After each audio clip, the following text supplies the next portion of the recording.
Hey, welcome back to the channel. It's been a minute, but I'm back. A couple things have changed. I think in the last video I was working on the Colorado door panels. Well, I'm not going to be doing that anymore. Main reason is the Colorado's gone.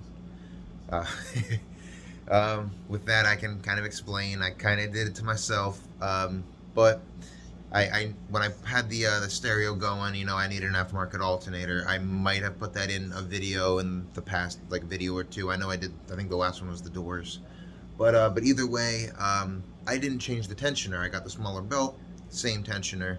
So eventually, the tensioner had actually failed. It had broke and actually come off the truck.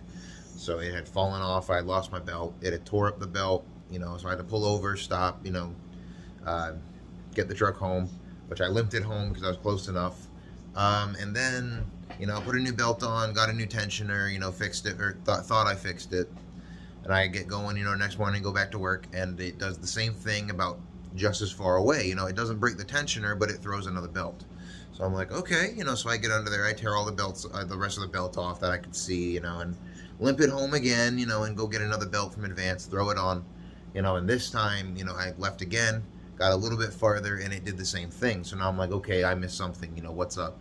So I finally crawl under there, and on the power steering pulley on that engine is way down low, and on the bottom there is a tiny little like single rib of the belt that was sticking out enough to cover part of the pulley.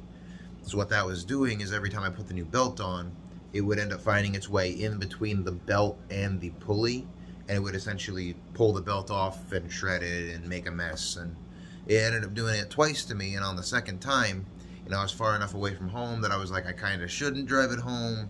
It's probably going to get too hot. It's a little warm as it is. Or I could kind of just go and make it, so I figured I'd go and make it. Well, I got probably half a mile from the house, and the truck gave up. The radiator ended up blowing out, big crack across the top of the like underneath right where the fill is. I have a picture. I can put that in the video, probably like right here. But either way, so that blew out. Coolant was going everywhere. So I pulled in the driveway, steam in, dripping shit, and I pop the hood. I finally clean it up. It cools down enough that I can get in there and look at it and clean it up. And I end up seeing that, and I'm like, okay, well, I call my buddy Brian. He comes out and looks at the truck, and he's like, okay, what are we gonna do? I said, can you give me a ride to Advance? He goes, yeah. We hop in his car, and we go up there and figure out what I'm gonna need. He says like, oh, what parts are you getting? I said, I went and I just got some JV Weld, the Blaster Weld, and with that I pretty much just glued it together, and put a couple layers on there, and it held through the night. I let it cure. In the morning, I went and limped it to a dealership and let it cool down a little bit before I had pulled right in the parking lot. Pulled in the parking lot of the dealership after the truck sat in a gas station up the road for like an hour. Let it just ran it in there real quick, shut it off. Went and looked at the vehicle I went to go look at, and I was kind of torn on what to go look at because I really wanted another truck, but right now trucks are just so expensive that you could actually get a very nice car for the price of a base model truck. And I just didn't see the sense in going with a truck just for paying an extra $5-6 grand just to get into a base model truck. So with that being said, I got the truck to this dealership and took the car I was looking at for a test drive, and the rest is history. So here's the car. All right, here's the new car. So I've already done a couple things to it. I put it on some D2 lowering springs. I have a adapter for the blow-off valve under the hood, as well as an intake. I have a little carbon spoiler on the back. Nothing too crazy. Other than that, it's pretty much just a stock car. But it is the SXL, so it has the nicer interior, has all the leather, all the steering wheel controls, has the little paddle shifters, the nice infotainment center with the Harman Kardon, which for most people would be plenty. For me, I'm an audiophile and love my bass, so I'm obviously gonna have to do something in here. But it's got the leather all the way through and through, heated, cooled seats, panoramic sunroof, so that goes all the way back, opens all the way up.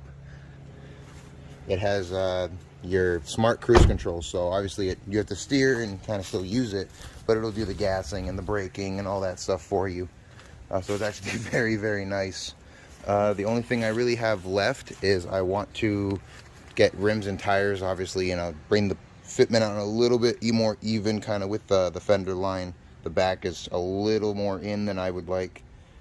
Other than that, the only other piece I really want for the car is a Shark Racing downpipe, which I can show you under here. Like I said, it's pretty much stock outside of a couple of little pieces, but I have my blow-off valve adapter, intake, and then the downpipe is back over here. So I would come away and it'd be the whole piece that goes down, and that would pretty much be it. Outside of that, and doing a sound system in the car like I had mentioned earlier, I think that's pretty much it. But I'm very excited for this car. I'm very excited for looking forward to the things that are going to come with it, and the things I'm going to do to it. So that's the car. And like I said, the only thing I'm kind of undecided on are the rims. There's a few of them that I'm kind of narrowed down to, but I don't know quite yet what I want to roll with. Then the stereo, as y'all know, I love my loud music. I like my bass very loud. The truck, like most of y'all, if y'all watching, probably remember, the truck was at least a 150 dB build, no wall on 215s. So I loved it. It was stupidly loud, and the reactions I got with it were incredible, and I loved every minute of it. But I don't know if I want to be that quick to throw that craziness into such a new, nice car for me.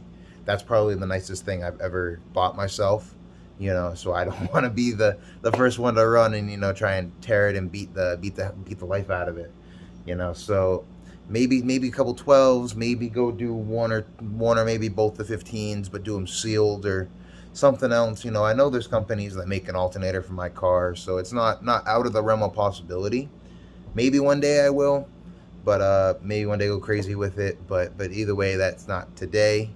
But I appreciate you guys watching. There's more to come with this car. I'm very excited for the build and for anything we're gonna do with it down the road.